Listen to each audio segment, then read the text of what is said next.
विषय है हमने भी बोली बच्चों की बोली। मतलब कि जो इंटीरियर एरिया है, जो रेगुलर लैंग्वेज है, हमारे एक कहावत है यहाँ पर कि गुजराती में कहते हैं कि 12 गऊ पर बोली बदले। हर एक लैंग्वेज जहाँ पर आप 12 या 15 किलोमीटर आप जाएंगे तो उसके बाद में जो लैंग्वेज है वो चेंज हो जाएगी। तो इस प्रकार से जब हमारे घर की और स्कूल की दोनों भाषा में जब अंतर हो जाएगा तो उस वक्त जो छात्र है वो समझने में बहुत दिक्कत महसूस करेगा। तो ठीक है, इस पर हमने ये काम किया है और टीचर्स को बच्चों की भाषा यानी कि बच्चों की बोली सिखाई। नेक्स्ट, तो मातृभाषा का जो महत्व होता है वो कहाँ पर बढ़ जाता है? तो जो इंटीरियर एरिया होता है, मतलब कि भौगोलिक परिस्थिति से मान्य भाषा से बहुत दूर दराज के जो क्षेत्र होते हैं वहां पर इसका बहुत महत्व बढ़ जाता है। संचार के माध्यम आजकल तो ठीक है, ये मोबाइल वगैरह सब आ गया है, लोग इससे जानते हैं, लेकिन ये जो लगातार मैं 2002-03 से इस पर काम करता आ रहा हूँ, तो उस वक्त कुछ था ही नहीं। तो जिसके कारण जो टीवी है तो गांव में टेलीविजन भी 1 या 2 होता था, इसके अलावा कुछ था नहीं। तो दूसरा जो लैंग्वेज है, मतलब कि जो रेगुलर लैंग्वेज है वो बच्चों के पास भी नहीं था और अभिभावकों के पास भी नहीं था, तो इसलिए वहां पर इसका महत्व बढ़ जाता है। तीसरी बात है साहित्य की पर्याप्तता। तो जो लिखित साहित्य होता है, आज भागदौड़ जीवन बन गया है, हम भी कभी कभार न्यूज हंट देख लेते हैं, कभी कभार कुछ बैठे बैठे पीडीएफ जो आती है दूसरों से तो पढ़ लेते हैं, अथवा तो और कोई समाचार पत्र न्यूज पत्र आज बिल्कुल हम नहीं पढ़ते हैं। तो इस टाइप से, और जो गांव है वहां पर तो कभी कभार ही है, जैसे कि हमारे वहां क्या होता था, हेडमास्टर जी जिस दिन तहसील पैलेस में जाते थे तो उस दिन वो अखबार लेकर आते थे, तब हम देखते थे कि भाई अखबार भी वो क्या होता है यहाँ पर प्रस्तुत होता है। तो ये जो सारी बातें हैं ये लोकल पर बहुत ज्यादा रहती है। नेक्स्ट, और प्रारंभिक शिक्षा में मातृभाषा का क्या महत्व है?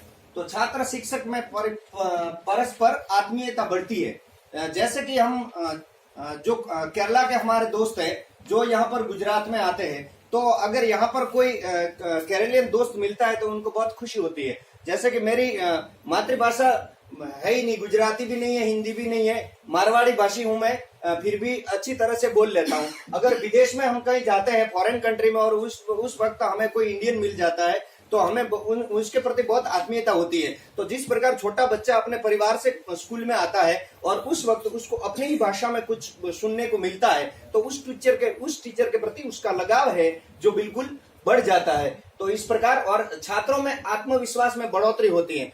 जैसे क्या होता है, एक सामान्य उदाहरण आपके सामने पेश करता हूं।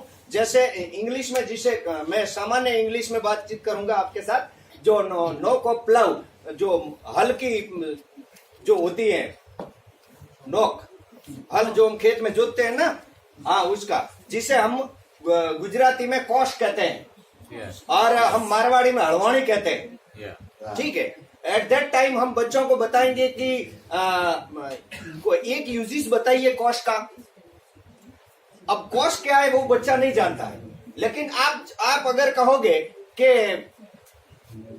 अड़वाणी का कौम में आवे, तो एट दैट टाइम ऑल जो स्टूडेंट, सभी जो छात्र होते हैं अपनी उंगली ऊपर उठा के, क्योंकि आज तक उन्होंने देखा है कि जब भैंस को बांधना है, खिल्ला गाड़ना है तो उसके लिए वो काम आती है। अरे एक बच्चे ने तो मुझे ऐसे बोला कि गुरुजी जब वो भैंस बांधने के लिए हम चैन लाते हैं ना, चैन, तो उस चैन का वो जो नोक होती है वो मुड़ा हुआ होता है, उसको उखाड़ने के लिए भी मेरे पिताजी इसका यूज करते हैं। तो इस टाइप के बहुत सारे जो आइडियाज है, तो उनका जो पूर्व ज्ञान है वो हम ले सकते हैं। बच्चे के पास बहुत कुछ है, वो खाली कोई कोरी स्लेट नहीं है, तो उसका यूजेस करके हम अपने जो अधिगम होते हैं, अध्यापक शैक्षिक प्रक्रिया है, उनको आगे बढ़ा सकते हैं। अभिभावकों की भी शिक्षकों के प्रति उनकी श्रद्धा बढ़ती है। छात्रों की पृष्ठभूमि होती है, किस परिवेश में आता है, इकोनॉमिकली या सोशली बैकग्राउंड क्या है इस बच्चे का, तो उससे जितना हम जो टेढ़ वाली जो कहानी है हमने पढ़ी होगी डॉक्टर बिजलीवाला की है, तो ये जो बहुत छोटे छोटे इश्यू होते हैं वो इससे कम हो जाते हैं। और विषय वस्तु की जो समझ है वो बिल्कुल सरल हो जाती है। किसी भी, मान लो कि आप हम सामाजिक विज्ञान में दो बातें आती हैं, एक होता है परिक्रमण और दूसरा होता है परिभ्रमण।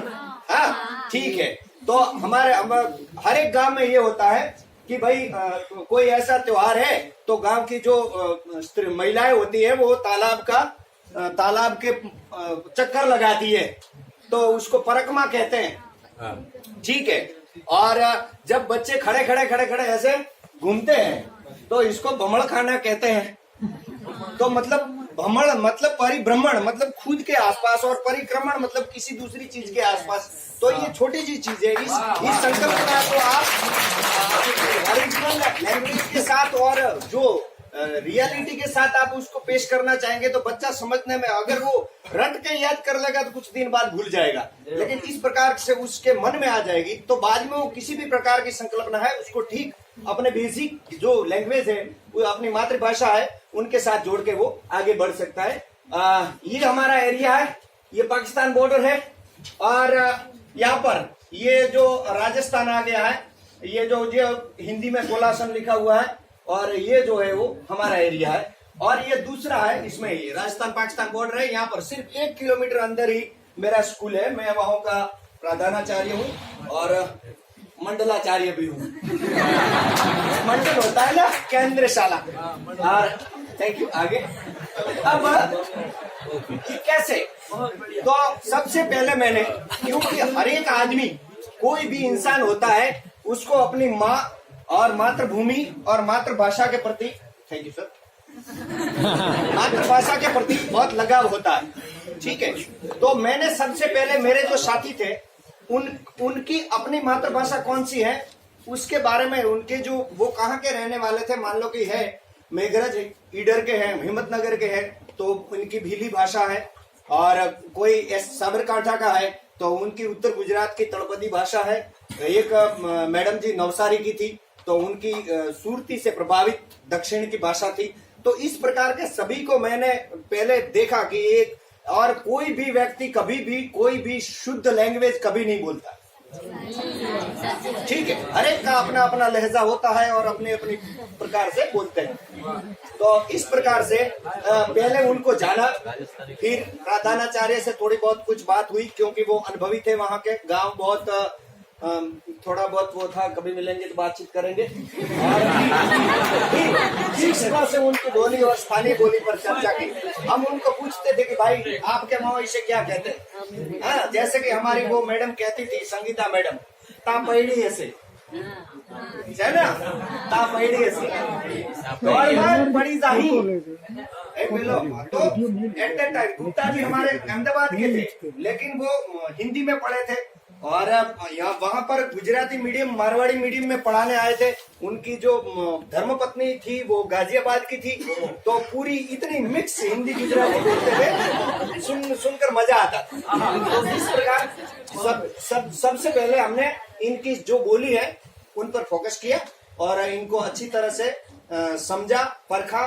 फिर हमारी जो मारवाड़ी बोली थी उसके साथ उनको सीखने के लिए तत्पर किया।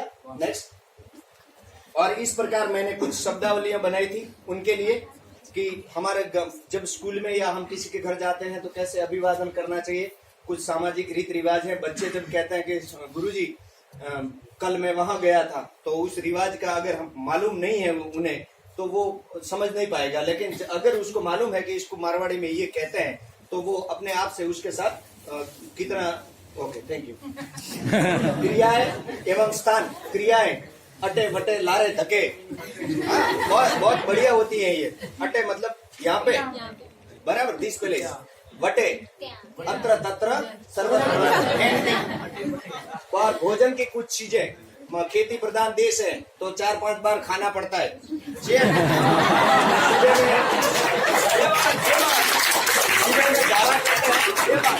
दोपहर में बाटी खाते हैं, 3 बजे व्यापार करते हैं और शाम को वियाड़ करते हैं। रसोई के साधन, पशु पक्षी, ये सब पहली और दूसरी कक्षा के लिए बहुत महत्वपूर्ण बातें हैं जो टीचर को एक नया आयाम देती है। हम पश्चिम पूर्व उत्तर दक्षिण कितना भी कहे, उगमणो आथमणो, अगर जो भी है बच्चा लोकल भाषा उनके सामने है तो वो सीधा उसको पकड़ लेगा कि पूर्व मतलब उगमणा, टच। ठीक है, नेक्स्ट। और इस प्रकार से मैंने मूल्यांकन भी किया। हमारी स्कूलों में आज बहुत बड़ा काम हो रहा है इस पर, और बहुत मतलब कि लाखों रुपए में हम अभिभावकों की मदद भी सरकारी स्कूलों के लिए ले चुके हैं। और जिन जिन टीचर्स ने ऐसा काम किया है, तो बॉर्डर इलाके की पूरी स्कूलें आज आप वेबसाइट पर भी देख सकते हैं A ग्रेड में है।